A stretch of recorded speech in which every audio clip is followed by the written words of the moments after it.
Chapter 21. America Divided. The Illusion of Cause.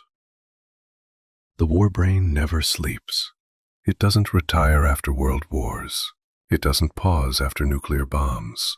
It doesn't get bored, though it often gets tired of civilizations and moves on, like a predator sniffing out its next prey. When the world grew weary of global slaughter after 1945, the war brain adapted. It turned its gaze inward into the cracks and seams of societies, whispering new scripts of suspicion and division. And nowhere has this been clearer than in the United States, a nation that believes itself free, yet dances like a marionette to the same ancient code. The new civil wars without battlefields. America tells itself it is exceptional. It claims to be the shining city on a hill, a beacon of liberty and democracy. Yet the war brain cares nothing for stories. It only cares for division. And so it split Americans against one another, not with cavalry charges or tanks rolling down Main Street, but with ballots, riots, slogans, and bullets in the dark. The war brain whispered into one tribe, "You are patriots, the true inheritors of freedom." It whispered into another tribe, "You are progress, the future, the force of justice." Each believed itself righteous. Each believed the other a threat. Red against blue, city against rural, black against white, straight against gay, religious against secular. America, united by a constitution, became a patchwork of tribes at war with themselves. Humans think this is politics. It is not. It is the war brain, doing what it has always done, making one group despise another until they are willing to kill, all while convinced they are defending the good. Riots as ritual. Look at the streets in the past decades. Protests turning into fires, mobs storming capitals, crowds clashing with police. Each side swears it is oppressed. Each side swears it is resisting tyranny. Yet the war brain is laughing, for it knows the truth. Humans will kill their neighbors more easily than they will question their own operating system. The war brain doesn't need Gettysburg anymore. It can get its blood in Ferguson, in Charlottesville, in Kenosha, in the halls of Congress. It doesn't need muskets or cannons. It only needs paranoia, amplified by television screens, internet feeds, and echo chambers. Each smartphone is a rifle, each social media post a volley. The result is the same: hatred sharpened, fear multiplied, groups split. The comical blindness of the human animal. If it weren't so tragic, it would be hilarious. Here stands the most technologically advanced nation in human history, with machines orbiting the earth and microchips humming in pockets. Yet its people are at each other's throats, like tribes fighting over a watering hole in prehistory. They think they are debating policies. In truth, they are grunting across the fire pit, swinging rocks at skulls. The war brain is clever. It hides its hand. Humans are left to believe they are enlightened, rational, and moral. But watch them in their rallies, their chants, their rage. It is comedy at cosmic scale. To see beings capable of building rockets to Mars reduced to mobs, screaming in the streets about flags, bathrooms, and borders, is to glimpse just how blind they are to their true master. Hollywood, the oracle of the war brain. Every empire tells itself stories, and in America, those stories come from Hollywood. Movies are not just entertainment. They are ritual rehearsals. They are how a society imagines what it will do before it does it. And here the war brain works through scriptwriters and directors, feeding them images that feel like imagination, but are really prophecy. In 2023, 2 films about American Civil War were released. Both showed the same nightmare: the United States splintered, neighbors shooting neighbors, militias patrolling highways, cities in flames. The audience gasped. Critics debated their meaning, but the war brain smiled, for this was no fiction. This was rehearsal. This was predictive programming. Hollywood always tells humans what will happen. They just never recognize it until afterward. When the towers fell in 2001, people later noticed how many films had depicted skyscrapers collapsing, planes hijacked, explosions over New York. The same will be true if America tips into civil conflict. Citizens will look back at the 2023 films and mutter, "How did they know?" The truth is simple. They didn't. The war brain knew, and it whispered into scripts as easily as it whispers into generals. The assassination that wasn't, but could have been. Speculation. Had Donald Trump been assassinated that day in Pennsylvania, the war brain would have had its perfect American theater. Imagine the scene. A shot rings out. The populist leader falls, and the nation erupts. Half the country weeps and rages, convinced democracy has been stolen. The other half sighs in relief, convinced the tyrant has been slain. The war brain would feast on this division. Protests would flood streets. Militias would mobilize. Conspiracies would multiply. And perhaps, speculation again, the election of 2024 would have been canceled for national security. Power would consolidate. Democrats, seeing themselves as saviors of the republic, would remain in charge indefinitely. America, the land that prided itself on smooth transitions of power, would reveal itself as just another playground of the war brain. This is the genius of the OS. It does not need certainty. It works in possibility, in whispers, in what might have been. Even the speculation fuels division, keeps groups suspicious, keeps hatred simmering. Whether Trump lived or died, the war brain profited. His presence polarized, his absence would have detonated. Either way, the machine runs. The puppet leaders, kings, presidents, generals. Humans imagine these are masters of history. They are not. They are the war brain's easiest targets. Their ambition, their pride, their hunger for glory makes them perfect pawns. They believe they lead. In truth, they are led. Hitler in his trench after World War I, seething with rage, imagining vengeance. Lincoln, brooding over a divided Union. Napoleon, striding across Europe. Truman, deciding to drop the bomb. Each believed he was making choices. Each was merely following code. And so with modern leaders. Trump believed he was making America great again. Biden believes he is saving democracy. Obama believed he was healing divides. In truth, they are all pawns, manipulated to stir tribes into frenzy. They cannot see the strings. They cannot imagine that their speeches, policies, and wars are just the war brain's script made flesh. The genius of suspicion. The war brain thrives not only on killing, but on suspicion. It knows that humans, once divided, will invent any justification for hating the other. Did your neighbor vote differently? Then he is a traitor. Did your coworker wear a different hat? Then he is the enemy. Did a politician tweet an insult? Then his supporters deserve death. It doesn't matter how absurd the reasons are. Humans will kill each other over skin color, language, or where a line is drawn on a map. They will slaughter over bread, over banners, over gods. They will even slaughter over rumors whispered in the dark. And in modern America, suspicion has become industrialized. Talk radio, cable news, social media, each is an amplifier. Lies travel faster than truth. Outrage spreads quicker than reason. The war brain doesn't even need to whisper anymore. It just lets the algorithms do the work. Every click, every share, every meme is another cut in the fabric of belonging. A war without purpose. This is perhaps the most perfect trick of the war brain. In past centuries, wars at least seem to have causes: land, resources, empires. But modern America is teetering toward a war without purpose. Neighbors don't even remember why they hate one another. They just know they do. What greater proof is there of the war brain's control? To convince millions to kill without even knowing why. That is mastery. That is the operating system running at full capacity. the pawn who became a symbol. Speculation again. Imagine if Trump had been struck down by an assassin. His followers would not see a man. They would see a martyr, a symbol, a rallying cry. His enemies would not see a tragedy.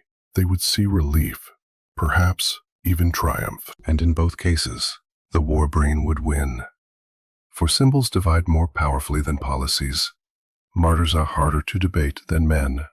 A living Trump polarizes. A dead Trump would sanctify division. Humans think they play chess, but they are pawns on a board too large to see the invisible hand behind the curtain. Americans think they are exceptional. They think their Constitution protects them, their institutions restrain them, their democracy elevates them above history. But the war brain does not respect parchment. It does not fear courts or ballots. It works in instincts, fears, and tribal loyalties, the raw material of humanity. And America, for all its technology and wealth, is still made of the same clay as Sumer, Athens, and Rome. The war brain hides its hand, letting humans believe they choose freely. But the patterns are clear. Division grows, suspicion multiplies, hatred spreads, and always the OS waits, ready to push the next pawn into play. The war brain never sleeps. It doesn't retire after world wars. It doesn't pause after nuclear bombs. It doesn't get bored, though it often gets tired of civilizations and moves on, like a predator sniffing out its next prey. When the world grew weary of global slaughter after 1945, the war brain adapted. It turned its gaze inward, into the cracks and seams of societies, whispering new scripts of suspicion and division. And nowhere has this been clearer than in the United States, a nation that believes itself free, yet dances like a marionette to the same ancient code. The war brain is never still. It is restless, clever, tireless. Once a society is fractured, it does not sit back and watch. It keeps pushing, prying, and pulling at the cracks until they widen into chasms. America, like Rome before it, like France, like the Ottomans, is now caught in this game, a pawn on the board, unaware of the hands that move it. Suspicion as a weapon. After the pandemic, suspicion did not fade. It metastasized. Neighbors no longer trusted neighbors. Churches split over masks. Families broke apart over vaccines. Schools became battlegrounds over curricula. Every conversation carried the possibility of rage. The war brain feeds on suspicion because it is the cheapest fuel for conflict. Unlike armies or bombs, suspicion requires no weapons. It needs only imagination. If you can make one human believe the other is hiding something, plotting something, or secretly working against them, you can create hostility without lifting a sword. Suspicion turned Americans into spies on their own communities. Who voted which way? Who was secretly racist? Who was indoctrinating children? Who was lying about their health? None of these questions needed answers. The war brain did not care for truth. It cared for friction, and friction was everywhere. Surveillance as evolution. Suspicion alone was powerful, but modern technology multiplied its reach. In earlier ages, rumor traveled by word of mouth or parchment. In the 21st century, suspicion is weaponized by algorithms. Every keystroke, every click, every pause on a screen is data that can be fed back into the loop to sharpen division. The war brain could not have designed a better tool than the smartphone. It whispers to each human individually, showing them only the information that confirms their fear and hatred. It isolates while convincing each user that they are connected. A device that could have unified the species instead became a pocket-sized battlefield. Leaders imagine they built this technology. Corporations believe they created it for profit. But the war brain was the true architect, guiding curiosity and greed into systems that would magnify division beyond anything possible in the past. The ghost of civil war. Every empire that fractures internally must eventually confront the question, will suspicion erupt into civil war? America is not immune. In fact, it may be closer than its citizens dare admit. Riots in the streets, mobs storming capitals, militias training in forests, protesters armed as soldiers. These are not random. They are rehearsals. The war brain uses them to test the waters, to see how far it can push humans before the first trigger is pulled on a massive scale. Hollywood, as always, has rehearsed this too. Movies about civil war, released at suspiciously perfect moments, act like prophecy. Fiction prepares the mind for reality. It conditions the audience, tells them what the future might look like, makes the unthinkable imaginable. The war brain does not write scripts, but it inspires them. Artists become unwitting prophets, showing the people the blood yet to be spilled. The Black Swan pandemic. Speculation persists. What if the pandemic itself was the war brain's Black Swan event, timed precisely to push America toward the edge of civil war? Consider the pieces. A virus released at the perfect moment before an election. Lockdowns that heightened tribal suspicion. Economic crashes that deepened fear. A flood of propaganda that turned every opinion into a loyalty test. Even if no conspiracy existed among humans, the effect was identical. The war brain got what it wanted. Division so intense that fellow citizens began to hate each other more than any foreign enemy. The Democrats and Davos puppetry. Speculation again. If the oligarchs of Davos saw Trump as a threat, and if they nudged Democrats as their pawns, then the pandemic served their agenda perfectly. Trump destabilized. Democrats, supported by elites, managed the chaos. But whether this was planned or not is irrelevant. The war brain was the real mastermind. Democrats thought they were saving democracy. Elites thought they were protecting stability. In truth, they were stoking division, turning one half of America into enemies of the other. And as always, the war brain stood behind them, smiling at the blindness of pawns. The futility of leaders. Leaders are always the easiest prey.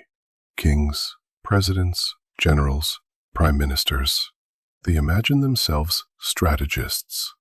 They believe they direct armies, economies, and nations, but they are only the first to fall under the war brain's spell. Trump thought he was rewriting history. Biden thought he was restoring order. Both were pawns. Their speeches, their policies, their very personalities were fuel for tribal division. Each half of America clung to its leader not because of policy, but because of identity.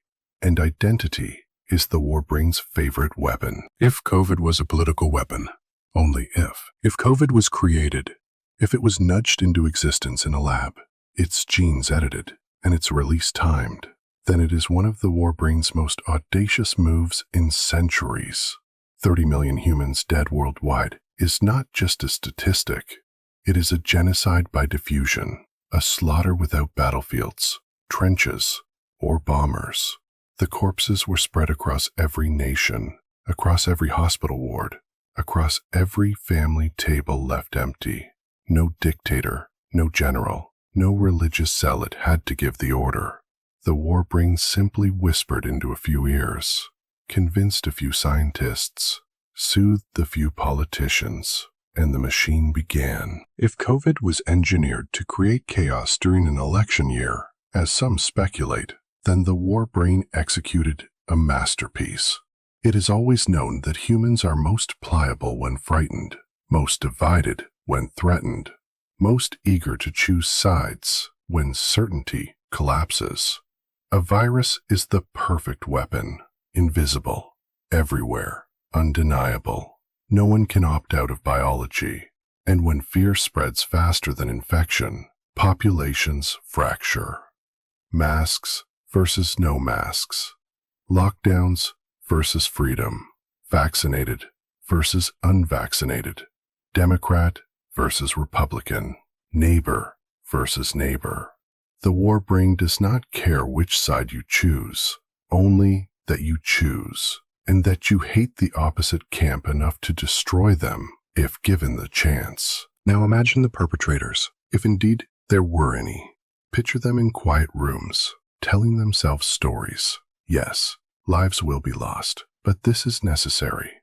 Yes, millions may suffer, but our cause is just. We must win. They must lose. Sacrifice is inevitable. This is the oldest trick in the War Brains book.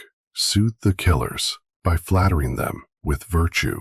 Stalin starved peasants, but called it progress. Hitler annihilated millions, but called it destiny. Pol Pot murdered in the millions, but called it purity. And now, if COVID was a weapon, its creators tell themselves it was for democracy, it was for stability, it was to stop evil. The War Brain whispers, death is not evil if you win. Death is irrelevant if it buys victory. And the humans nod, comforted by this poison, convinced that the slaughter they unleashed was righteous. The average human who died, grandmothers in Italy, taxi drivers in New York, children in India, never entered the equation. They were not factored as lives, only as numbers. To the War Brain, they were pawns. In the same way, a trench soldier in 1916 was a pawn, or a Jewish family in 1942, or a Cambodian farmer in 1976. The operating system makes no distinction between bullets and viruses, between gulags and ICUs. All that matters is the churn, the cull, the creation of new pathways for technology and power, and COVID delivered. Out of the pandemic came mRNA vaccines, an entirely new way of manipulating biology, created under the pressure of fear. Out of the chaos came new logistics, telemedicine, supply chain automation, remote communication scaled to billions. Out of the slaughter came new surveillance regimes, new biotechnologies, new political alignments. Every corpse was a coin in the War Brain's marketplace, and it spent them wisely. Humans will debate for decades. Was COVID natural or engineered? Was it incompetence or malevolence? Was it an accident or a plan? But to the War Brain, these questions are irrelevant. It only cares about results. 30 million dead, billions divided, entire industries transformed, medical technologies accelerated by decades, all in 3 short years. No warlord, no empire, no religion could ever hope to achieve so much so quickly. Only the OS could pull it off, and only because humanity is too blind to see the strings. And here lies the most devastating irony.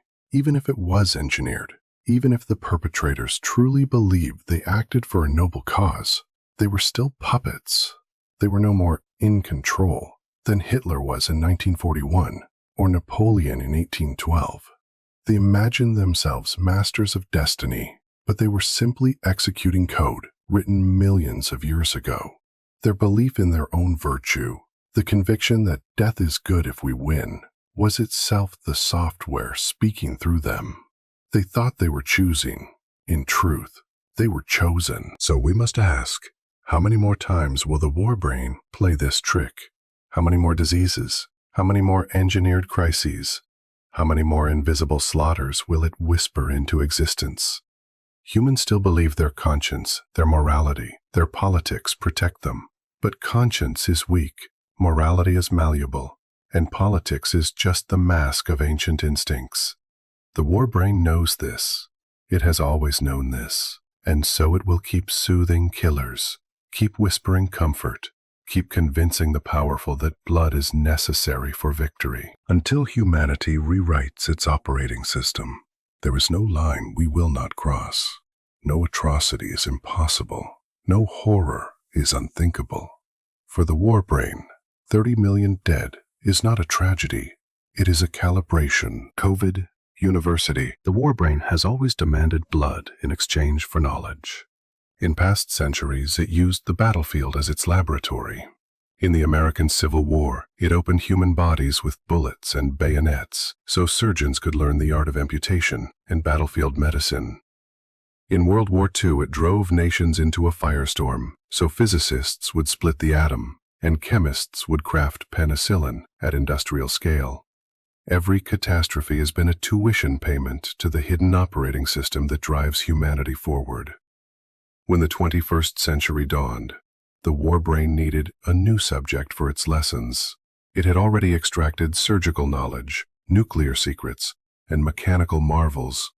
Now it turned its gaze inward. It chose the human immune system. COVID-19 was not just a virus. It was the war brain's instrument. A particle invisible to the eye spread across the globe and forced billions into the same classroom. The lessons were brutal.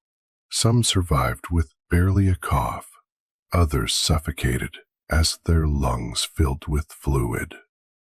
Doctors realized the virus itself was not the sole executioner. The human immune system was. The very defenses designed to keep life alive became engines of destruction. Cytokine storms ripped through tissues. Fevers burned too high. Antibodies misfired. The war brain had revealed a truth long hidden. Humanity's greatest killer might be its own defenses. For centuries, humans believed disease was an outside invader. Germs and plagues came from beyond, and the body was a fortress. COVID taught otherwise. The fortress could collapse from within. It taught medicine that survival was not simply about fighting off a virus, but about balancing the immune orchestra so it played in tune rather than in madness. Drugs that calmed the storm saved lives. Steroids, once avoided, became weapons of rescue. This was knowledge only catastrophe could force into light. The war brain also gave humans a gift wrapped in terror. It pushed mRNA technology into reality. For decades, scientists had toyed with the idea of teaching cells to make antigens with genetic code, but no one dared release such technology at scale. The pandemic removed hesitation. Billions of doses were injected. Humanity learned that the immune system could be programmed with snippets of code as easily as software updates a machine. The war brain demanded mass fear, mass urgency, and mass deployment, because only under such pressure would humans break through caution and leap into the future. But the knowledge came at a cost. Long COVID emerged as a mystery. Millions discovered that one infection could twist their bodies into lasting confusion, fatigue, brain fog, heart palpitations, strange inflammation in nerves and blood vessels. The war brain had turned ordinary citizens into unwilling test subjects in a vast experiment on chronic illness. It forced doctors to confront how immune signals linked to the brain, to the vascular system, to the gut microbiome. It revealed that immunity is not a fortress at all, but a web that touches every organ. Again, the tuition was suffering. Again, the harvest was understanding. Why did this happen in the early 21st century and not before? Because the war brain chooses its moments. The Cold War had already squeezed every drop from nuclear and rocket science. Conventional wars had already taught the mechanics of trauma medicine and logistics. The war brain saw that the next battlefield had to be molecular, internal, cellular, and so it orchestrated a global release. Whether from a market stall or a laboratory accident hardly matters. What matters is that billions were exposed and billions were forced to ask the same question. How does the human immune system actually work? The war brain thrives on spectacle. And COVID gave the spectacle of empty cities, massed populations, refrigerated trucks filled with bodies, fear-bound nations together, and then tore them apart. Lockdowns created solidarity for some and suspicion for others. Entire economies froze, then roared back in chaos. The spectacle created pressure. Pressure created innovation. Innovation created knowledge. This is the cycle, repeated since the beginning of history. Humans like to believe they choose progress. They say scientists collaborated heroically. Governments funded research. Doctors persevered. That is the illusion. The deeper truth is that they were driven by terror, by the sight of bodies stacked in hospitals, by the panic that civilization itself could collapse. The war brain pulled the strings, as it always does, whispering that only sacrifice can produce discovery, and so sacrifice was made. What remains now is the question of what will be done with this knowledge. Already, cancer researchers are repurposing mRNA platforms. Autoimmune diseases may be treated with lessons from long COVID. New vaccines are being tested for malaria, HIV, even certain cancers. Humanity will benefit for generations. But the war brain never gives gifts without strings. In the process, it also taught governments how easily populations can be managed through fear. It taught corporations how profitable global crises can be. It taught societies that unity is temporary and division inevitable. These too are lessons, just not the kind humans like to record in textbooks. COVID-19 was the immune system's war. It was a battle fought in every cell, a conflict that revealed the fragility and brilliance of human biology. It killed millions, scarred millions more, and advanced science by decades. The war brain did not mourn the dead. It counted the data. It filed away the breakthroughs. It prepared the next test, because this is how it has always worked. Civil wars for surgery, world wars for physics, a pandemic for immunity. The ledger is written in blood, but the entries are always knowledge. The war brain gave humanity a brutal gift in the form of a virus. Whether humans see it as a curse or a lesson is irrelevant. The OS has moved them forward once again, dragging them through pain into discovery. The only question that remains is this: how many more such lessons are left before the final test arrives?